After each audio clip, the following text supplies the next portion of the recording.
Good morning, Knicks Nation. Today is Wednesday. It is the 8th day of March 2023. Happy Wednesday. I hope you're all safe and healthy today and that your family's safe and healthy and that the needs of you and your family in terms of food, shelter, clothing, as well as health being met today. I'm about to go back to my second day of conferences here in the Northern Virginia area, visiting my daughters and my son-in-law. Also, I want to thank all of you who are praying for Tav. He's doing better. The tumor has shrunk. Doctor says it appears to be remission. So just please keep praying for him and his brother Terrell, the twins that are staying here, seeking recovery from cancer. Tav is. So I want to thank you for that. Also, as a side note, before we get into the Knicks, anybody that comes to our Bible studies on Wednesday night, because I'm here and my children are taking me out tonight, I won't be doing a Bible study on Wednesday night. So if you could pass the word to people that would be coming, I appreciate that. Blessings upon those that work in the healthcare field, along with the first responders who are trying to save lives. Blessings also upon those that pick up garbage for us to keep streets and sidewalks and parks and buildings and stairwells clean. Blessings also upon those that make deliveries of important things for our convenience, like food and water, as well as mail. Blessings also upon those that are out here trying to help rescue and deliver the teenagers and children that are the victims of child molestation and pedophilia. Also, those that are victims of prostitution and child prostitution. Those that are victims of pornography and child pornography, human trafficking and sex slavery. Double curses on the perpetrators, double curses on the profiteers, double curses on the perverts that create this heinous industry. Finally, blessings on the homeless. Nearly 600,000 men, women, and children, mostly children, living in the streets of the United States and millions around the world in similar or worse conditions, and blessings upon them, for theirs is the kingdom. All right, brethren. Well, one thing we have learned: the Knicks are not superhuman. They are human. And last night they showed it, losing to the Charlotte Hornets, 112 to 105. Couple things. Number one, it shows the importance of Julius Randle to this team. Julius Randle shot 5 of 17, scored 16 points. He had 8 boards, 3 assists, and that's all right for an average player. But Julius Randle has established himself as an all NBA level player. He's not an average player. And the Knicks need his production every night. Quickly also shot 16 times. He wasn't shooting the ball well, and so he started trying to pass more, which is cool. But what we have learned between Brunson and himself is, regardless of how bad they're shooting, they got to be aggressive. And so he was a little less aggressive. The only guy that really came to play offensively was RJ, and he brought it, and then Mitch Rob, and he brought it. But we need all our guys. It's not a team that can rely on one or two guys, but we need Randall. He's the leader. He's the best player we have. He's the guy that's going to get the most touches. He's the guy that's going to be the spiritual leader as well, with Jalen Brunson.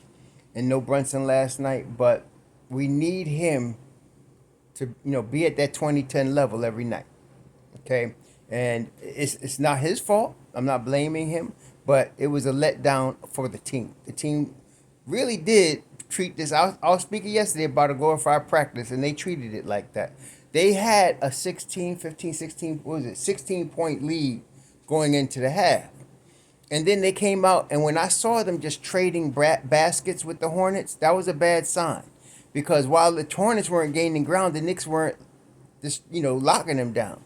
I was looking for the 3 stops, in the second half to continue to stomp on them and have this done, by the end of the third quarter. But instead they were trading baskets, and that gave the Hornets confidence. The Knicks were very lackadaisical on long rebounds, very lackadaisical on 50-50 balls. In fact, they were just basically going through the motions yesterday. And in fact, again, this is actually a good thing, and I'll tell you why. The Knicks are still going to be a top 4 or 5 team in the East. But they can't take any game and anybody lightly. And they took the Hornets lightly. I mean, they might have come out early and put the fire on them, and they did, going up by 16 by the half. But I think at halftime, when they came out for the third quarter, they felt like they had it, and they didn't. And in this league, a 20-point lead is not safe.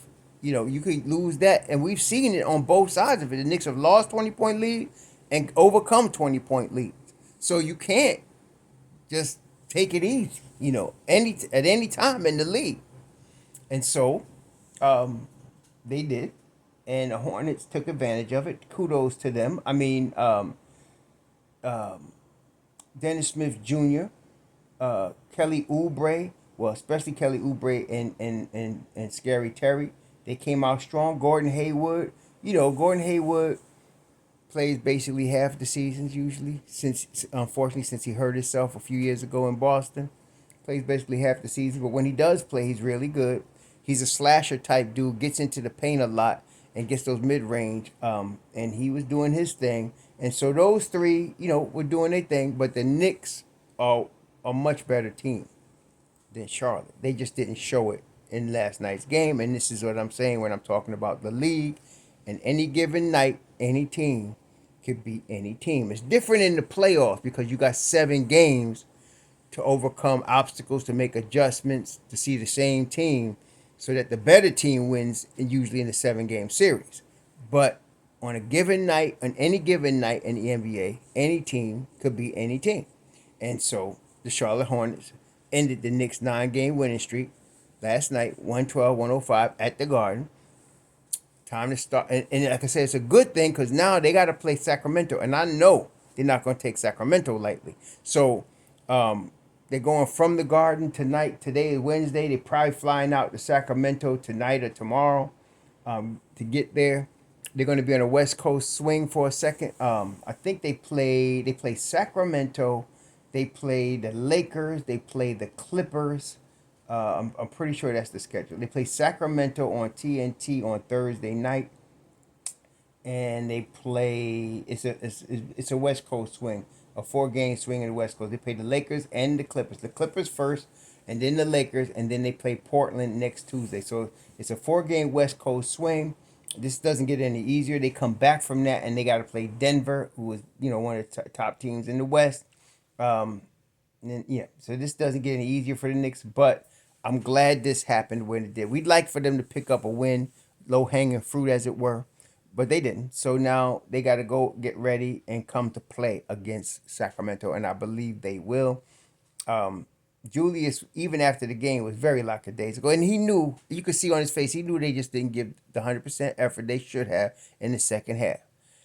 Tibbs also mentioned the long rebounds. When you start losing 50-50 balls the way they were losing them, you're going to lose the basketball game. That's the way it is in the league. In fact, the Knicks were doing that against Boston Sunday, getting the 50-50 balls. So, anyway, on to the next one.